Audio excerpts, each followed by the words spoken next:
you mentioned earlier about hauler agreements and things like that, and obviously, yeah, York County here in Nebraska is dealing with that right now, but, is there anything, I guess I'll ask Bob and Paul, was there any hauling agreement signed by your county, and if so, did it cover anything that would happen in the event of a spill? Cause you mentioned, during the cleanup of the leak there, they were hauling stuff on the roads and then it tore the roads up. Who's liable for that road damage? And I'll add to that. And did you guys have, I know Kansas required a bond from TransCanada to have money up front so they knew the money was there. Did you, in addition to the agreement, did you have a bond in place? I'll answer that. No, I'm going to address your question first.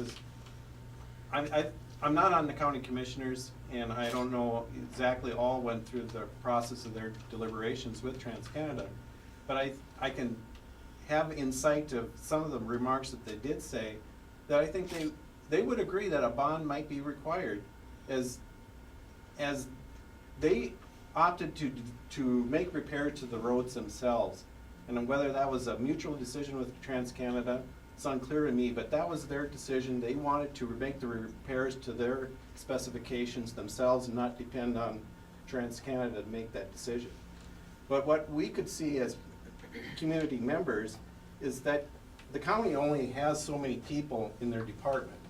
Now you're spreading what they probably figured was a large enough crew and enough equipment for their entire county. As these repairs needed to come to our road, you were sacrificing the rest of the county. Apparently there was a discussion of what the remuneration would be, but I think the county commissioners actually got quite probably even upset of the time length before they were reimbursed by TransCanada. I think they were actually even discussing starting legal action to make that collection. Barnes County, about 60 miles north, again had that same experience. Does that answer the questions? Some counties, Barnes County did require a bond before they started, but like Paul said, ours didn't. Did you And gentlemen Anthony, say you both have easements with TransCanada? Yes. And did you sign them entirely voluntarily? Did you feel you were pressured beforehand? What would you say about that? You're definitely pressured. Yeah. I was put under condemnation. And what's the status? So I guess that must have eventually happened. Well, I think Bob and I would agree on this, is that their idea of negotiations is much different than maybe ours was. I think we would discuss negotiation as, let's go item by item within the easement contract and let's discuss it. I guess to make it as clear as I can, I felt like I had only one choice from TransCanada: blue ink or black ink. There was a number of things that we tried to negotiate, and that was very, very tough. The land agents certainly aren't given free will by the company to make the kind of things that we were talking about, and it was the back and the forth. The back and the forth was very draining. And we're not pipeline people. This is the first one we've ever seen. We had difficult times finding good representation for us.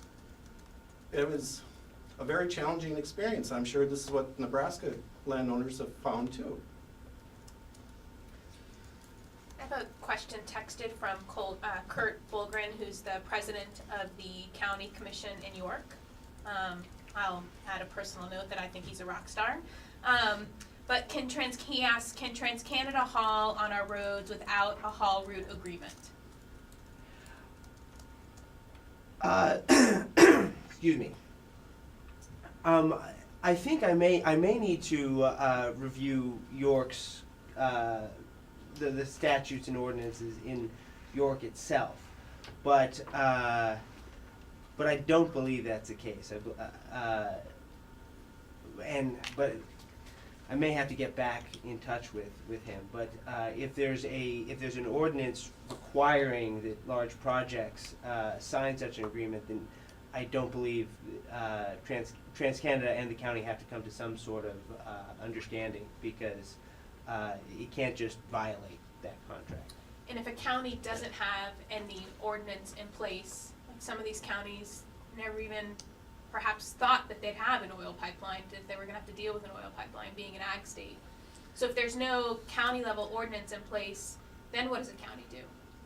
Well, I would suggest considering getting one in place sooner rather than later.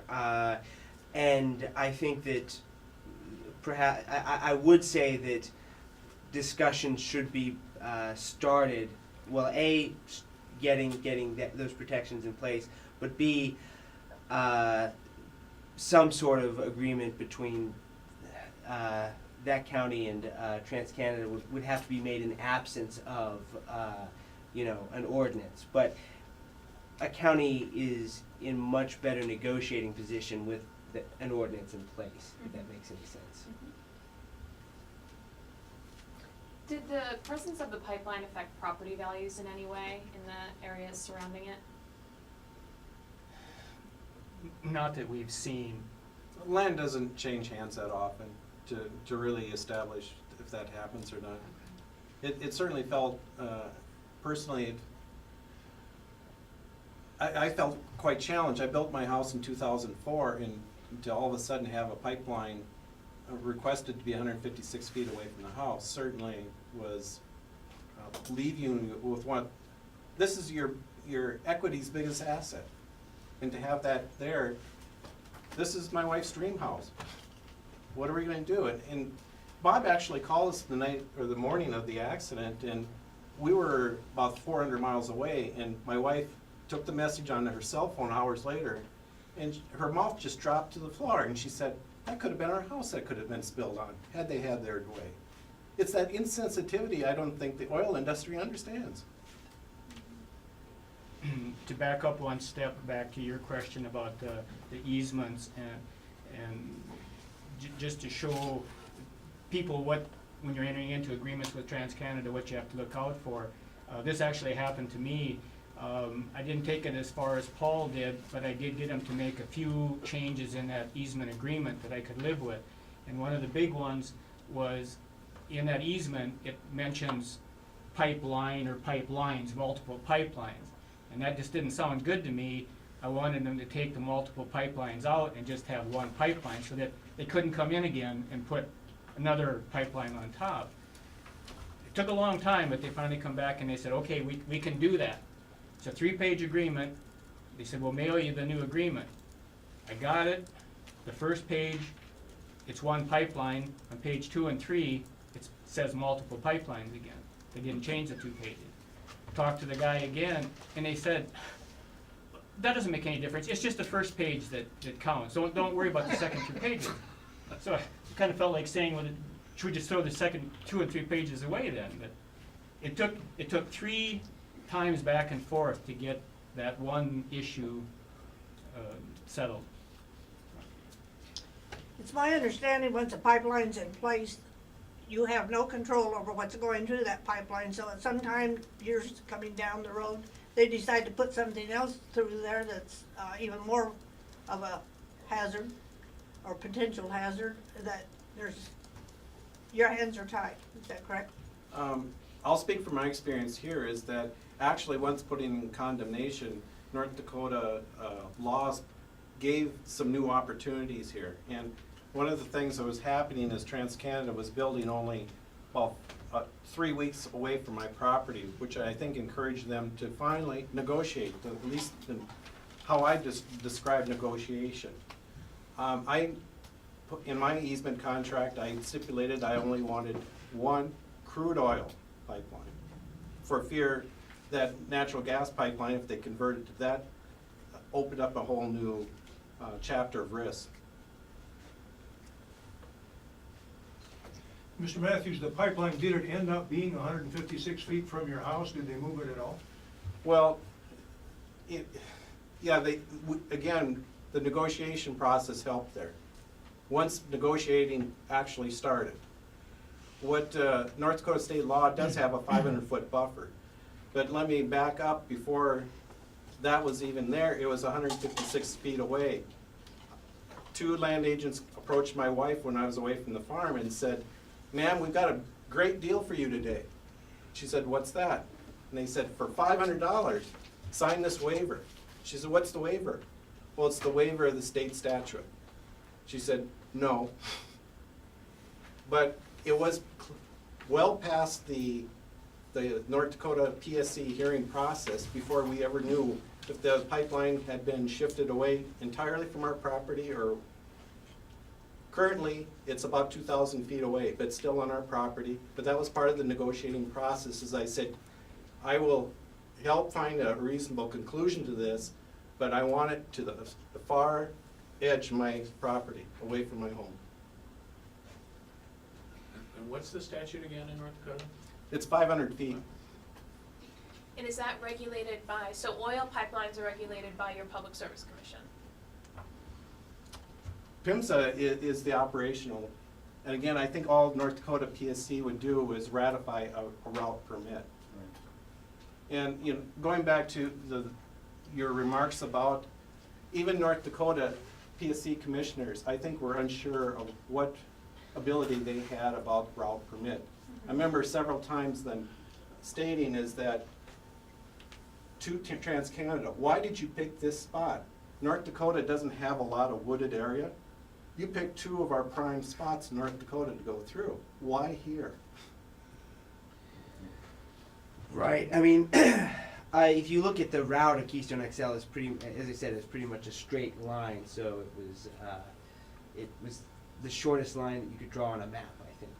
Had a lot to do with it. And just to clarify, Anthony, states are allowed to put regulations in place to route oil pipelines within their state boundaries. There is no federal law saying that they can't do that. That's And in correct. fact, the feds don't do that. It's up to the states. Right, right. So, exactly right. There, you know, if the states don't do it, you know, there's very little that the federal government can do as far as that's concerned. So it's almost the